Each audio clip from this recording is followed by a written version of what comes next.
Ito yung silica natin, saka yung anti-corrosion tape, magkatabi siya. So, balik na natin yung rubber holder. Ito yung rubber holder niya. So, kailangan nakabisto siya, gano'n. Isalpak mo niya sa battery, sa rubber holder mo. So, kaya mo na itong rubber grip natin. Ano yung lead? Ito yung lead, ito yung rubber grip. So, kailangan may rubber din siya sa gitna. Ito, o-ring na. Ito yung o-ring, yung kulay orange na yan. O-ring. So, hindi na natin siya pinalitan kasi bago pa naman.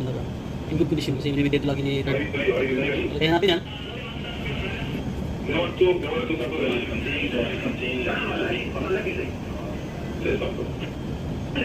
Filter po sa yan. So, ito guys, nakikita nyo yan, yung o-ring niya malapit na yan. So, medyo matigas na siya. So, kayong kakabahan, tuloy mo lang. Tuloy lang yung buhay, tuloy mo lang. Walang atrasan yan. Medyo matigas yan.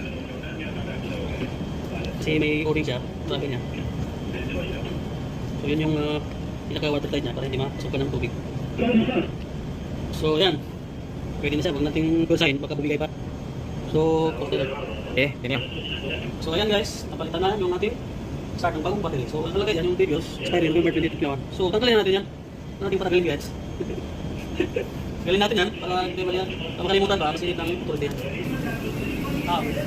So, pag-testing pala nito, itong start natin, model Tron Start 20, 9 GHz. So, madali lang. Operating instructions, how to, mali man itong test.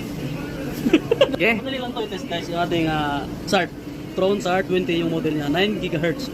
So, test instruction, kailangan may distance ka na 0.6 meters sa ating compass. So, push, switch to test position. Ito, yung test switch natin, push mo lang, pababa. Ilahin mo lang siya pababa. And then, punta ka na sa, makikita mo yung ilaw na, flashing yan.